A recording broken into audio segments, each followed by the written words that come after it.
Here's the latest track we go. The updated changes as of 5 a.m. are showing a slower speed on Monday into Tuesday with the northerly turn. That is the next critical part in our forecast. A time during hurricane season, you can actually enjoy the afternoon today. Monday will be that transition day, though, with increasing downpours as Dorian makes its way north. That's the time frame we'll watch for that northerly turn on Labor Day. When it turns up north, it's really going to depend how far east or west that eyewall is. Miles will matter in the forecast. Locally, the impacts with the latest.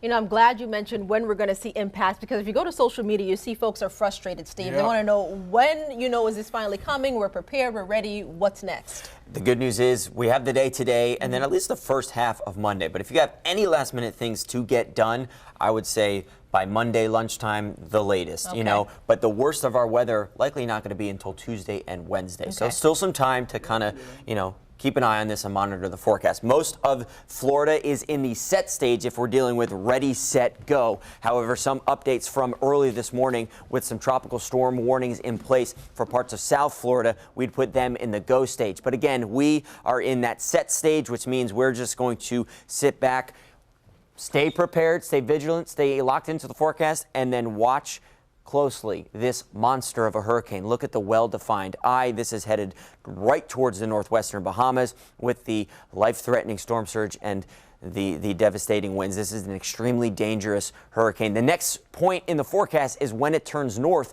and then how far east or west that northerly track will be and how far offshore the eye wall will be. That's going to be a big indicator of how our impacts will be felt. That being said, with the latest numbers as of 5 a.m. from the National Hurricane Center, no major changes in that east or westerly path as it heads up the coast. So we're going to keep our local impacts as this. Tuesday and Wednesday being the worst of the days. Plenty of time to monitor the forecast. Splash and dash showers working on shore. We're in the 80s. Breaks of sun. There could be a rumble of thunder later on this afternoon, but more so in the way of those onshore showers working on. Think of like that typical nor'easterly kind of setups we see. Winds will pick up in a big way Monday. That's our traditional day with the increasing downpours Monday. And then the worst of our weather locally is going to be on Tuesday and Wednesday with the current track that is forecasted. The latest advisory is in, and we know Category 5. That was just a difference of 10 miles an hour because the categories, Saffir-Simpson scale, strictly focus on wind speed. They don't take into effect rain. They don't take into effect storm surge, which are some of the, more impactful features of a hurricane. The critical part of the storm we are watching is the turn to the north. That is the trickiest part of this forecast. I'll tell you, it's giving me agita. It's keeping us on our toes. As this heads to the west, it's crawling 8 miles an hour. Could be better news for us in the sense that the slower this moves to the west, after that turn north, maybe a little bit further to the east. A textbook. Maybe pull up my Meteorology 201 textbook written by Dr. John Neese out of Penn State University, freshman year, one of my favorite classes.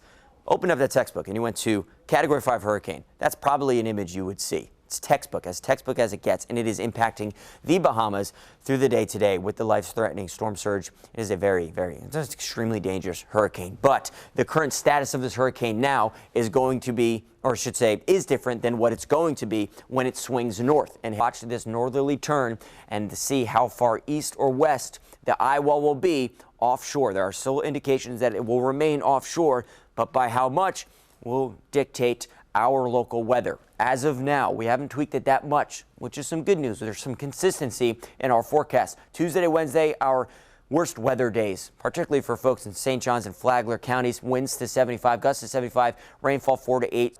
Later today, we're going to start to see images come out of the Bahamas, and it's going to be alarming. But I want you to know that that is going to be different than what we will see here, because the storm is always going to be changing. So we'll break that down county by county as our impacts, despite the Category to 5, haven't changed much. We'll go around county by county, your next weather hit, talk about what we can expect here at home from Dorian on Tuesday and Wednesday. Just a bit, and we up the storm surge again to about 7 feet, especially for folks in southeastern Georgia. And we could officially say now that some of us here on the First Coast are in Dorian. We've seen the rain bands coming on shore for folks in St. Johns and Flagler County, Putnam and Clay County as well. That's all part of Dorian's envelope. So it's safe to say it is on our doorstep and has entered parts of the First Coast. But let's get through county by county. We've been talking about it. Notice the timing, 4 a.m. to 4 p.m.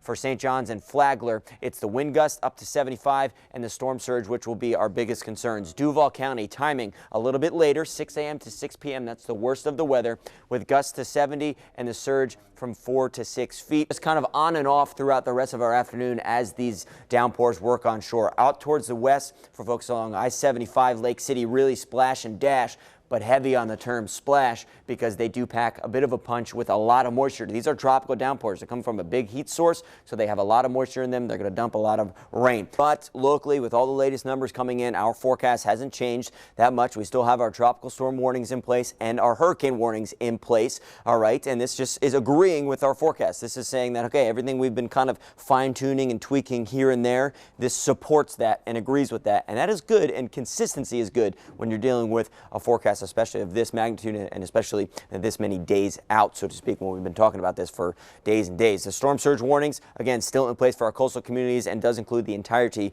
of Glenn County. Now let's get to the radar because the storm less than about 300 miles away. About 250 miles away from the first coast, the eye wall that is. But this storm, yeah, it's not small, all right? So we're starting to see those rain bands start to work in. They've been doing so through the day. Been seeing some pictures and videos from our crew out at the coastline. I remember Ben Burnfee was taking a photo of this rain band moving on in, and you had sun on one side, and then you had the dark, gloomy downpour on the other. That's kind of the idea of what these will be. They're tropical downpours. They're coming from a very warm heat source, so they have a lot of energy with it. You get caught under one, it's a lot of rain in a short amount of time. Sometimes it's not a short amount of time, sometimes it's a longer period of time. But for folks in Flagler County, seeing those downpours, those will be exiting shortly. St. Augustine, you'll get some downpours within the next half hour to 45 minutes, so think by 3:30, 3:45, some downpours on your doorstep. Inland we go. These showers are kind of the energy from the outskirts of Dorian meeting some of the heat with the sun we saw today, so they're starting to pop up. You're getting those splash and dash showers, which are kind of splash and dash downpours because they will pack a bit of a punch. Not much in the way of lightning, so that's some good news as well as lightning. Used to that in the summertime, but these are going to be with us through the rest of the day today and for the majority of our Wednesday. Your bands, if you get essentially caught under one of those, it could be with you for more than just the typical downpour that may last 45 minutes to an hour. So keep that in mind. So Palm Coast, I think some rainfall will be settling down for you guys in just a bit. St. Augustine, again, you'll get some of those downpours within the next half hour or so. So keep that in mind if you're out and about with that solid blustery breeze that's been going on, a balmy breeze, we should say. A few showers out on the west side along I-10 and Sanderson, so some splash and dash downpours for folks west and north of Duval. And we're going to continue this trend through the rest of our Tuesday afternoon as we'll continue to see the rain bands kind of work up from the south and the east. Something that's been with us pretty much for the past several days, and so it really helps stirring up the ocean. You heard Tim alluding to it before, is the wind. It's been howling out of the north and the east, particularly out at the coast. These are just sustained winds right now, upwards of about 20, 25 miles an hour, and that's enough. And you get that consistently. That's going to keep pushing water higher than it normally should be. So that's the breeze that'll be with us through the rest of the day and really start to ramp up as we head through the rest of our afternoon. We still have the warnings in place, hurricane warnings and tropical storm warnings in place for our coastal communities, the tropical storm warnings in place for essentially west of I-95, outside of the hurricane warnings in place for St. John's and Flagler counties, and as well the storm surge warning in place for all of our coastal communities. And now that may sound alarming when a warning is issued. I know in the summertime when we're tracking those thunderstorms and you get caught under one of those severe thunderstorm warnings, or maybe one of those pop-up tornado warnings, it kind of can sound alarming at first. These are going along with our forecast, and these just essentially support the forecast that we've been providing for you guys locally over the past couple days. So just keep that in mind. It's right on cue, and it is and has been expected overnight into Tuesday. We've been talking about this a lot as well, miles mattering, and they matter in a big way, and how far off that eye wall will be. It's going to be the trickiest part in this forecast and something we're going to be closely monitoring for the rest of the day today and the rest of our Wednesday, and really much as long as we're dealing with Dorian here, because just a few miles can make a big difference. I remember a couple days ago I was sitting here with Tim, and there was a slight adjustment in the longitude lines of the forecast track. It moved a tenth of a longitude. That's 3 miles. Tim said, okay, that's 3 miles to the east. That's some slight good news. So we're really tracking that mile to mile. So it's going to be something we're again, going to closely monitor. As of now, with that official forecast from the National Hurricane Center, again, take this with a little leeway, plus or minus on each side. 80 to 90 miles offshore. Now, winds, hurricane force winds, are going to extend, 40, 50 to 60 miles outside of the eye, because it's also going to depend on how big the eye is, how much does the storm expand. A lot of factors factoring, but as of now, 80 to 90 miles offshore. may put our minds at ease just a bit, but not enough to let our guard down. So something to keep in mind. And why don't we just look down the coast, see what some reports are right here, and then project up the coast? That's not too complicated, right? What's downstream's got to come upstream, or what's Seems upstream's like got to come right. downstream. And so that's kind of there's what it a is. buoy right there. Actually, it's right here. It's at 80.2. Near the Space Coast, and yeah. it just got a wind gust to 72 miles per hour. So we were kind of thinking if the path is more of a northwesterly, that's something that we would possibly see. We would more likely see really hugging the coast. But we're looking at that direction. It's now north-northwest, so maybe more of that northerly path. Yes, of the eye. But you know that's how the coast goes. Well, yeah. And so it does support the idea that we could see some wind gust to 72 miles per hour, which would support the forecast. But it's just interesting now we're basically seeing some ground truth to our south-southeast. Okay, wow, there it is. And all depends on where the eye is. We've been talking about miles mattering. We've been really focusing in on just the slightest tweaks here and there. Tim would get, so you would fist pump and get excited when the forecast would kind of support the idea that it would move a tenth of a longitude to the east, which would be 3 more miles. That just seems like 3 miles, but that's a big deal in this forecast. Adds up, actually. So let's do some math, folks, and don't get blurry-eyed. My wife gets blurry-eyed when we talk math, although I think she's better with it than me, but that's a whole nother story. So here's the official forecast track. But remember, this is the center of the eye, and this eye is now 30 to 40 miles wide, right? Yeah, and you were talking about earlier, I really like this, a little bit of almost like sophomore year physics in high school, dealing with conservation of energy. When the category drops, in some cases in a hurricane, you may be thinking, oh, it's weakening. Sure, but it has still all that energy, that potential energy that's been built up, that's got to go somewhere. So when the category drops, we like to see the size of the storm expand because that energy is being released. So that means, yeah, maybe the eye wall is expanding, maybe the storm is weakening, but the winds are also expanding with the size. So that would, support the idea that some of those stronger winds are coming closer to the coast. It's a big deal for us, right? So 75 miles out. And what happens is the hurricane hunters get out there and they actually measure where the perimeter of different winds are. And they've measured where the perimeter of the hurricane force winds. And the hurricane force winds extend out about 50 miles. So you can see why that gets us pretty close to the coast. This is the buoy you were talking about and alluding to, Tim, right. At 80.2, which is showing the gusts upwards of 75 miles an hour, which supports the forecast of bringing those closer to the coast and bringing them right along the coast. So really, you can see how if this does just parallel the coast, why some of those at least gusts are going to be working up as well. So similar case to what we dealt with Matthew. And this is what you were talking about too with them measuring the wind fields in the storm. They measure that with the current and then they put it into their forecast, they put it into the equations and put it into the future. So it just supports our thinking moving forward. So we'll see. Where that one rain band has really just been stuck for the past several hours and we haven't seen that momentum help to kick it north because the general motion, while the Dorian is moving north-northwest. The general motion of these rain bands as they're getting wrapped around the storm is from northeast to southwest. So while they're very fine and they're very tight, they are very dense, so to speak. These are tropical downpours. They're coming from a source with a lot of heat and a lot of energy, so all that energy has to be released, and that will be some steadier downpours through the night because it's not going to move much. I expect this to just flirt with the St. Johns and Flagler County line there near Palm Coast. So those low-lying areas there, we know how well and easy they flood with a thunderstorm in the summer. Think of that, but just for a couple of hours. So that on top of the surge and the water filling in as we approach that high tide time frame, there are going to be some issues there as we're waking up by Wednesday morning. In the fall, or sometimes we get those summertime thunderstorms to pop up. The best way to forecast them is to see what is going on currently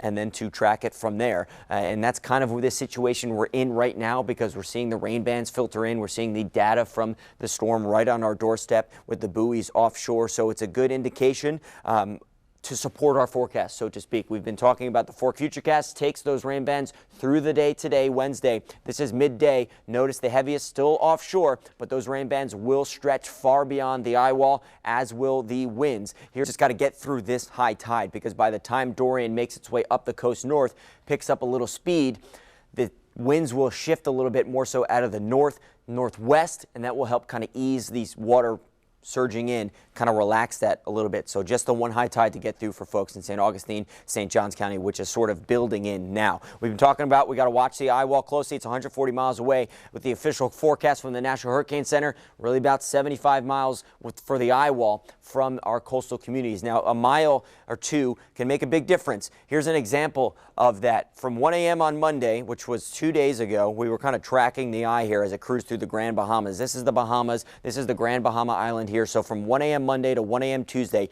roughly here, that's 20 miles.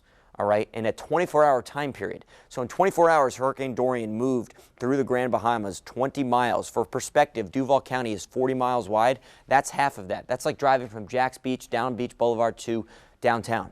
All right, so, and in that time period, the storm went from a 5 to a 4 to a 3.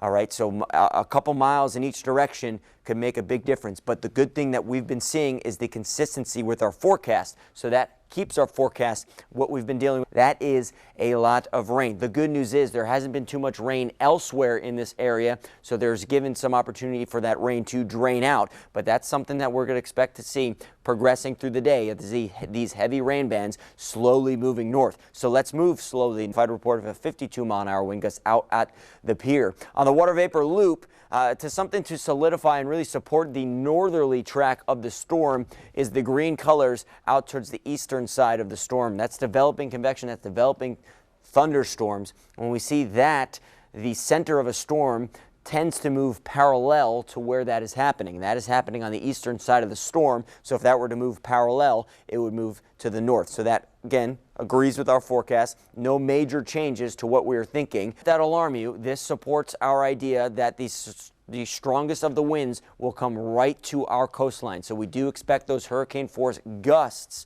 for us right along the coastline. The further west you go, just a nice breeze and a few passing showers for the day today. But let's take it through the day today. So we got to get through the overnight. It's going to take some time for Dorian to get some speed and momentum to help carry those rain bands north. Other than that, they're just going to slowly kind of filter in and wrap around the storm. So it's not really until 8, 9 a.m. today, later this morning. I mean, most of us waking up, enjoying a nice cup of coffee, hearing the raindrops, but those outer bands will be heavy, they will be gusty, and pretty confident in that to make that turn to the north and the east. So don't allow the shift to the west to alarm you, because it is still forecasted to shift a little bit further to the west as it's going to the north and the northwest. But it is here. Just mentioned, Gina was wondering, how can we tell it's here? You got those downpours coming on you. Down in Flagler County, we got an aerial flood warning in place. This is going to cause some ponding issues on those low-lying areas, because we also had high tide at 12:30, and the surge is starting to build in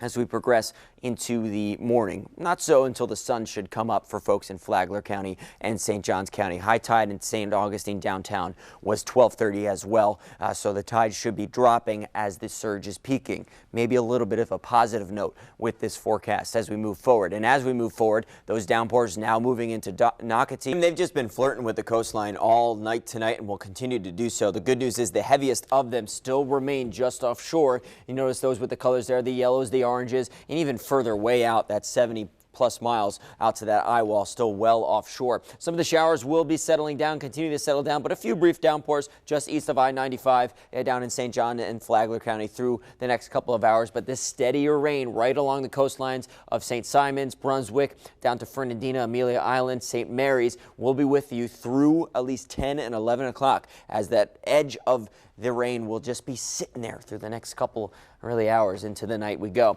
Again, the heaviest still just offshore, so it's really just a light to moderate rainfall. One thing we've been noticing that may be helping with the surge concerns is the winds, but they have been peaking pretty significantly, and they will pick up a little bit more, as Tim was alluding to, potentially seeing those gusts to 70, 75. Right now, gusts about 40 miles an hour out of the northwest. A 39-mile-an-hour wind gust was sustained at 29 at Fernandina Beach. St. Simons Island, very similar, gusts to about 38 out of the north. I like that direction because that will help with the surge concerns. The surge concerns have one more high tide to get through for St. Simons, St. Mary's, and Brunswick. Look at these wave heights peaking about 14 to 15 feet, even 18 feet, well out towards the offshore of South Carolina. Those wave heights are on top of the surge. The surge is just the new normal to the water levels, so something we're going to keep in mind, but with a change in wind direction will help things drain out later tonight into Thursday morning. And with us too, you know, when we get through these storms, it's not just us here, it is all of us, you too as well, on the other side of the TV screen.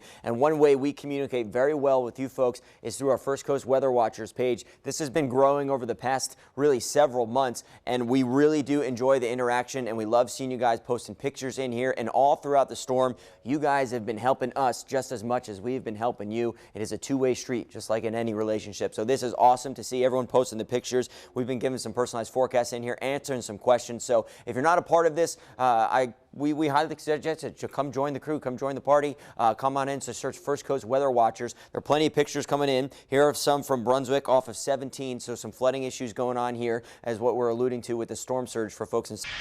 This is adorable. You're saying this is Priscilla Jones sent this to you, Anthony, right? This is a drawing her 5-year-old daughter did, who's been watching hurricane coverage nonstop. Anthony, that's a great photo of Anthony and Heather in the green screen. That is fantastic. You know, and we love the interactions with you viewers behind here, not just on Twitter with the hashtag FCN Storm, but again over on our Facebook page with the First Coast Weather Watchers group. You guys have been coming in clutch through this entire storm, giving us observations, giving us things that we could see out the window. I'll tell you what, there isn't a window here in the studio for us weather geeks here to look out and get some you know, information from outside. So sometimes it's great to see things coming from your neighborhoods, and y'all just posting pictures and things like that. Now we still do have, of course, some impacts to be dealt with through the rest of the day today because our Dorian not done just yet. The rain continuing to